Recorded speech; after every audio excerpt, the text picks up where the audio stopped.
O ministro Argrips nos transmitiu ontem, dia 17 de maio, o ministro Argrips nos transmitiu ontem, no dia 17 de maio, uma análise feita pelo subchefe de assuntos jurídicos, onde se faz duras críticas ao decreto assinado e publicado pelo presidente.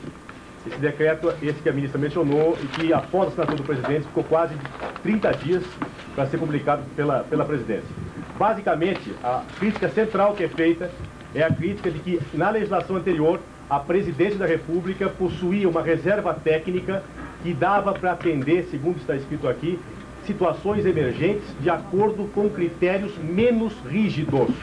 E, portanto, essa é a crítica que é feita, é o rigor dos critérios para a cessão de imóveis.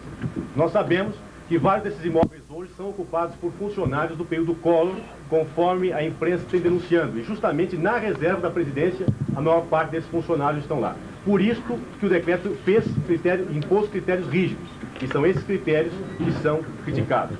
Também se critica o fato do decreto prever publicação no Diário Oficial dos nomes dos ocupantes, porque diz que isto colocará ou criará situações de foco de pressão. Essa é a expressão literal utilizada pelo subchefe de assuntos jurídicos da Casa Civil. Uma outra questão que me indispôs com a corte em torno do presidente foi o fato de, numa sessão da Comissão de Seguridade Social da Câmara dos Deputados, onde eu fui convocada para apresentar a proposta de reestruturação da saúde, com a implantação do SUS, extinção do INAMPES. No debate, um dos deputados me indagava que outras medidas de reforma do Estado, que estava sendo implementada através ou a partir do Ministério da Saúde, e que era um paradigma que a gente queria adotar para outras medidas de reforma do Estado, quando se estivesse reestruturando outros órgãos, eu citava, entre outros órgãos passíveis de serem descentralizados, municipalizados, para dar mais racionalidade, mais economia e mais eficiência ao desempenho desse órgão, eu me referi à LBA. E a gente sabe que a presidente da LBA, que é a senhora do presidente da Federação das Indústrias, Confederação das Indústrias, o senhor Albano Franco. Então fez uma enorme campanha em torno do presidente e da assessoria do direito do presidente, se sentindo atingida, ameaçada de perder o emprego, porque aquela LBA é um absurdo. Ela tem mais cargos de DAS do que o próprio Ministério da Ação Social a que ela pertence. Ela faz assistencialismo barato, ela faz manipulação política de dinheiro público, junto aos pobres desinformados e de prefeituras desinformadas.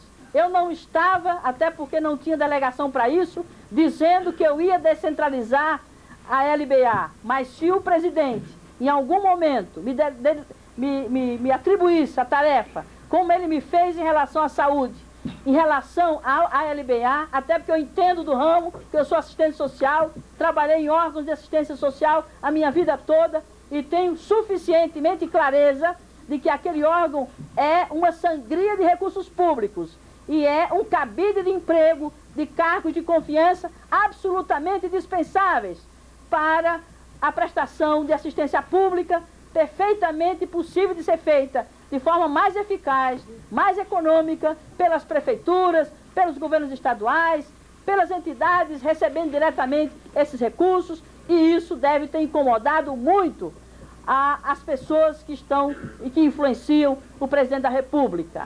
Uma outra questão, não posso afirmar isso porque não tenho como comprovar, mas que há distorções, não diria isso porque não investiguei a LBA, mas há um superdimensionamento de cargos superior, insisto, àqueles que hoje são do Ministério ao qual essa legião pertence.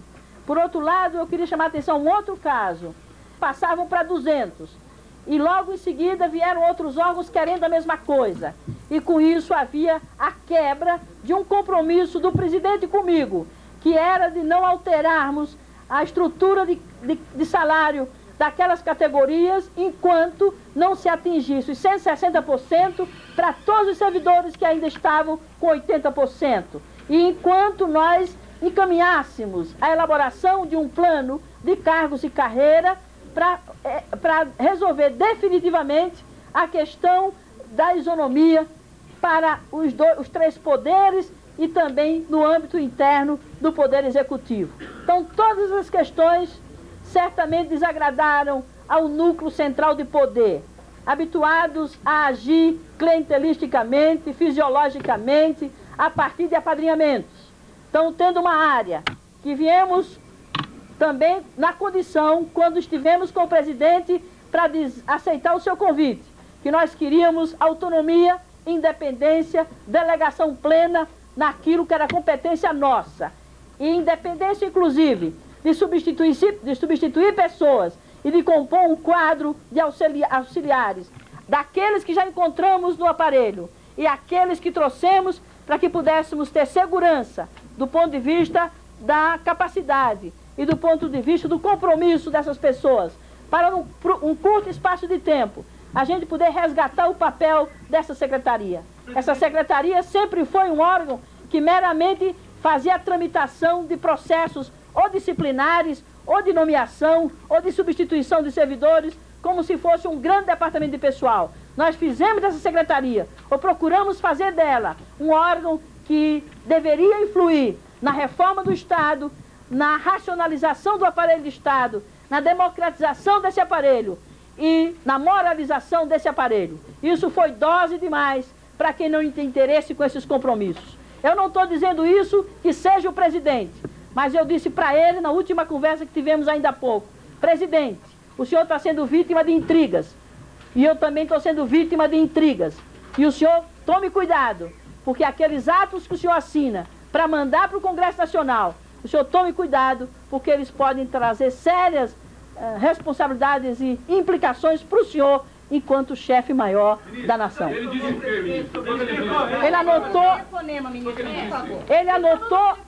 anotou esses dados todos que eu falei aqui, eu falei para ele. Ele se lembrou, inclusive, deixa eu falar, senão não dá para fazermos ao mesmo tempo a mesma fala. E eu dizia para ele, lembrava aqueles assuntos que eu tratava com ele nas audiências.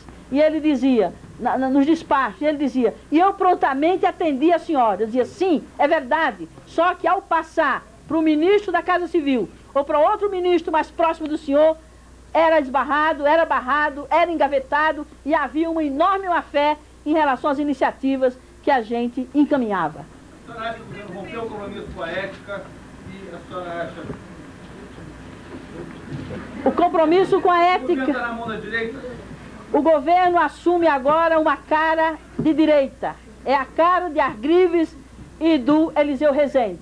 Eu espero que as forças que não têm essa cara e que ainda estão no governo e eventualmente possam continuar no governo, não permitam, não só os que estão no governo, mas aqueles que estão na sociedade e que não trouxeram esse governo para estar com dúvidas que forem, sobretudo comportamentos não éticos, porque isso fere o compromisso maior com a nação. Eu espero que o presidente acorde e perceba que ele não pode transigir naquilo que é o valor maior, não meu, nem de quem quer que seja, mas é da nação brasileira, que de forma civilizada, de forma madura, de forma democrática, dando uma lição de democracia no mundo, conseguiu fazer a substituição de um presidente e de um governo corrupto e não vai tolerar de quem quer que seja que esse passado de triste memória e que tanto nos envergonha a todos nós possa ter ainda espaço nesse país. Mas eu ainda acredito no bom senso e na honestidade do presidente. Não acredito nas manobras, esse tráfico de influências e essa forma ilegal como se age no núcleo sem poder, o presidente clareza e consciência delas. Mas quem sabe essa minha demissão, que não fui eu que tomei a iniciativa, eu poderia ter tomado a iniciativa. Ele me telefonou. Ele me demitiu por telefone, dizendo que estava detendo no seu ministério e ele ia fazer mudanças no Ministério da Administração. Portanto, ele ia me substituir. E ele pediu que eu fosse ao Palácio para essa coisa silenciosa.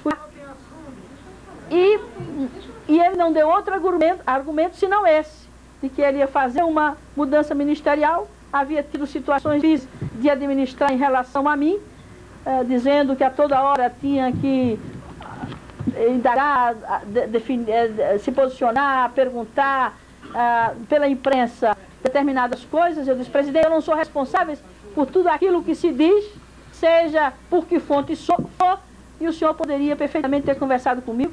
O senhor talvez me conheça há pouco, e é realmente pouco que o senhor me conhece, a ponto de imaginar que eu pudesse servir a intrigas mesquinhas, porque eu vim para esse governo investindo caro.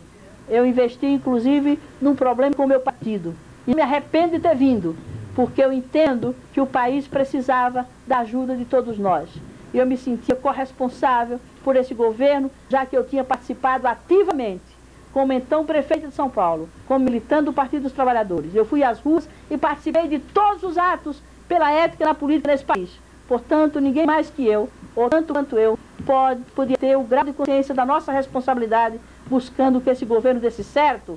E dar certo não é resolver os problemas crônicos e de décadas desse país, mas é pelo menos parar as bases e dar governabilidade a uma transição, para que ao chegarmos a 95, o país tivesse condições de governabilidade e pudesse pelo menos dar confiança e solidez à consciência da nação de que nunca mais aconteceriam Collor de Mello, Terceiro Faria, mas parece que essa meta, essa utopia não está assegurada ainda nesse...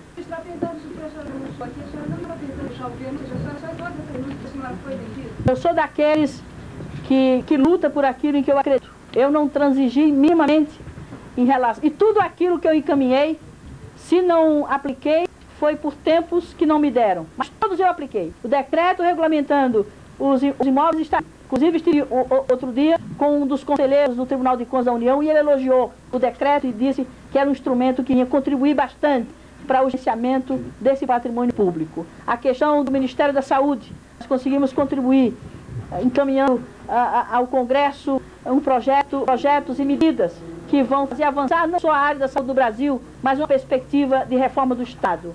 A questão dos ex-históricos, nós estamos com uma sindicância sendo encaminhada. Nós encaminhamos ao Procurador-Geral o pedido de uma ação civil.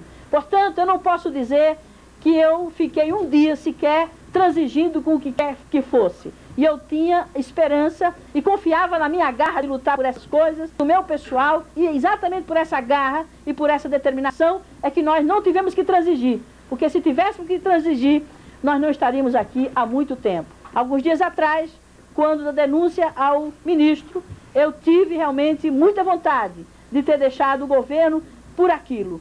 Mas companheiros outros, que têm compromissos semelhantes aos meus, disseram: nós ainda temos por que lutar nesse governo, até para que ele não se desvie dos seus compromissos éticos e dos seus compromissos com a retomada do desenvolvimento.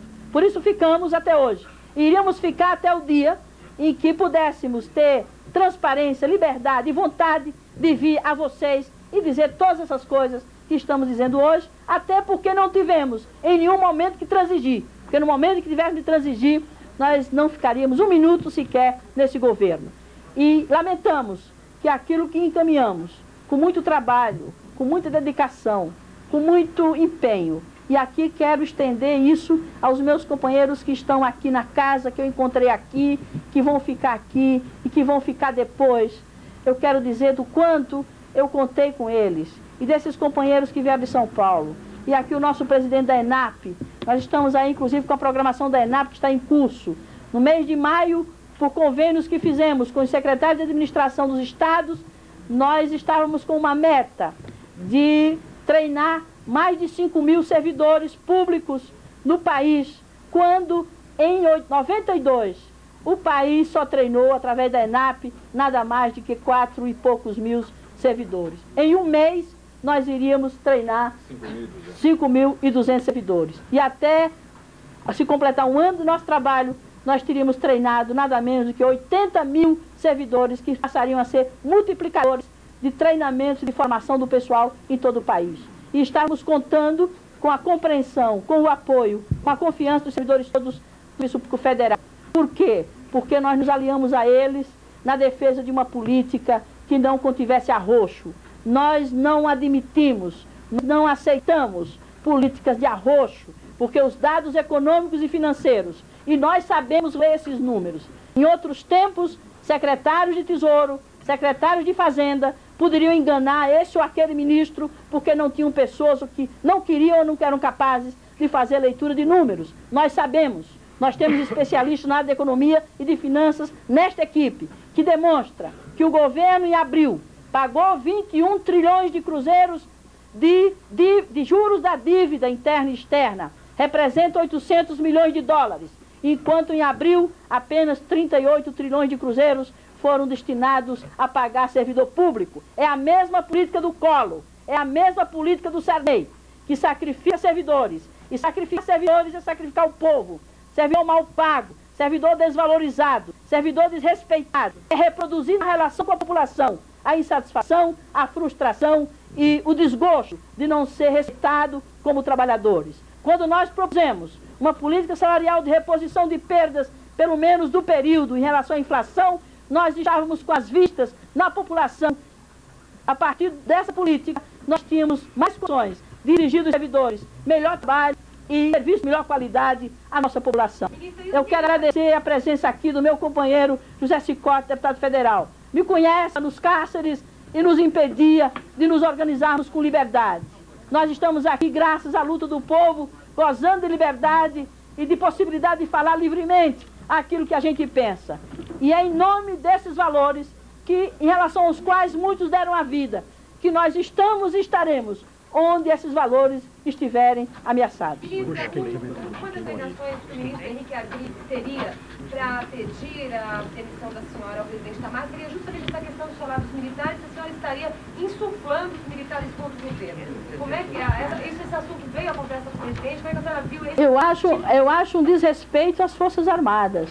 Imaginar que as Forças Armadas possam se deixar subverter, se agitar por uma mulher considerada de esquerda, que já foi vítima da repressão política. Imaginar que essa mulher fosse capaz de subverter as Forças Armadas é subvalorizar as Forças Armadas. Eu acho que as Forças Armadas não devem estar gostando dessa interpretação, que aquele ministro, me parece, tem a cabeça muito pequena, não tem uma visão clara das coisas. Eu acho que o problema dele é esse, ele não tem visão política, ele não tem capacidade política de enxergar as coisas. Como é que esse homem pode assessorar o presidente politicamente? Esse é o problema, além de outros que estão em torno do presidente. O presidente tem boa vontade, o presidente quer acertar, mas isso não é suficiente. Por que que eu acertei? Por que que eu acertei em São Paulo? Muita coisa. Errei em outras e acertei muito, porque eu soube me cercar do que tinha melhor. Quando eu assumo uma responsabilidade que é acima das minhas capacidades, eu procuro aqueles que têm mais capacidade do que eu. E eu dou delegação plena, e é isso que faz a gente acertar. Portanto, a recomendação que eu dei ao presidente: presidente, cuida melhor dos teus assessores, vê quem está em torno do senhor, porque a intriga está comprometendo o teu governo, as tuas iniciativas, e isso é muito ruim para o senhor. Então, não... Só o ministro Agrippa faz isso? Teria muita atribuição a ele? Não, tem tantos outros. Não, e em torno deles tem tantos outros. Não preciso dizer nomes. Vocês que são peritos em descobrir coisas. Já dei dicas demais. Eu acho que para vocês já basta. Senão fica sem graça.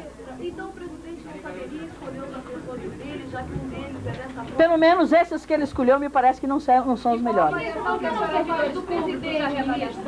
Eu acabei de dizer, é um presidente bem intencionado, é um presidente honesto, é um presidente trabalhador, mas é um presidente, não quero usar aquela frase que quando querem atacar alguém diz que ele é mal assessorado. Não é isso não só, né?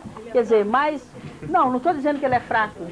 As pessoas que estão em torno dele, e ninguém, não pensem que há solução de um indivíduo só. Seja no ministério, se eu não tivesse esse batalhão de brancalhones que estão aqui, esse exército de brancalhones que estão aqui, eu não teria conseguido o que eu consegui nesses poucos meses de trabalho aqui, como não teria conseguido na Prefeitura de São Paulo, como não teria conseguido se não contasse com esse pessoal generoso aqui que eu encontrei no Ministério. Então ele precisa de gente mais competente, ele precisa de gente com mais visão política. Não basta saber carimbar processos, não basta saber passar telefonema para não sei quem. Precisa ter visão política, precisa saber fazer análise de conjuntura, precisa fazer articulação política de alto nível, sobretudo num governo de coalizão, um governo de composição, um governo plural. Não pode fazer aquela política de cozinha como certos auxiliares dele têm feito. E parece que é isso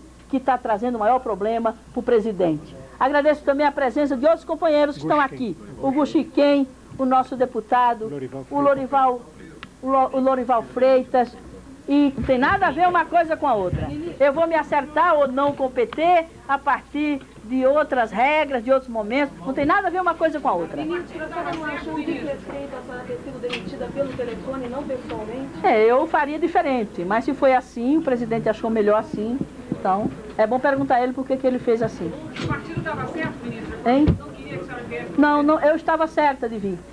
Eu estava certa de vir porque os motivos, as razões e as motivações que me fizeram vir, elas estão preservadas até hoje. A partir de agora não existem mais, vamos para casa trabalhar, não vou me aposentar, não vou fazer crochê, não vou ficar na cadeira de balança. Eu vou enfrentar outras lutas e outras batalhas. Hoje ainda. Se não, amanhã. Não sei, ainda tem que arrumar as poucas coisas que eu queria saber. Tá bom? Tudo bem? Trabalhar mais ainda o caldo, né? Para trabalhar mais ainda o caldo que estava aí. Mas eu tenho uma estima enorme, um prazer e um respeito enorme por vocês. Vou sentir saudade de vocês que ficarem aqui. E os que ainda foram para São Paulo, a gente vai se encontrando aí por essa. Mas não fui eu que saí, eu queria ter ficado. Para combater aí, para lutar aí por um índice que fosse mais decente. Não sou eu que estou saindo. Até pela. Eu não estou dizendo que estou incitando a greve. Que eu que. A senhora acha que hoje a senhora que esteve hoje aqui com os grevistas, fez até um discurso favorável aos grevistas, a senhora acha que isso. Não, que foi favorável, não, é ao contrário. Eles disseram. Não, foi favorável no sentido do que eu disse, eu não admito repressão a trabalhadores em greve. Greve é direito constitucional. E eu não admito. E liguei para o ministro da Justiça, pedi providências, que há repressão. Eu disse, olha, secretário, eu tenho também muitos anos de experiência nisso, e eu acho que toda a presença ostensiva de policial ou de carro de polícia é um fator de acirramento e traz complicação. Agora, inclusive, eu fui cobrada pelos trabalhadores que estavam lá embaixo, porque eu havia determinado o corte de ponto. Eu digo, eu estava cumprindo a lei. E determinamos o corte de ponto. Porque greve não é férias, greve não é ponto facultativo. Então, o trabalhador consciente, ele faz greve como um direito dele, mas ao mesmo tempo ele tem que contar com o ônus, com as consequências de decidir pela greve. E uma das consequências é ter seu ponto cortado.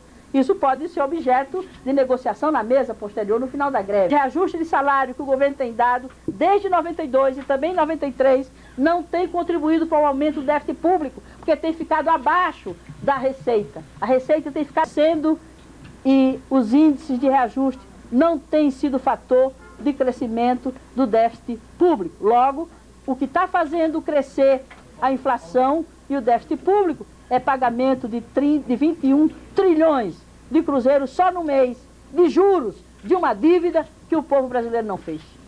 Ministra, a mensagem que a senhora mandou hoje pela manhã ao ministro dizendo não contribuiu, não foi a gota d'água para o presidente? Não, absolutamente. Eu liguei, está forte, a greve está ficando acirrada.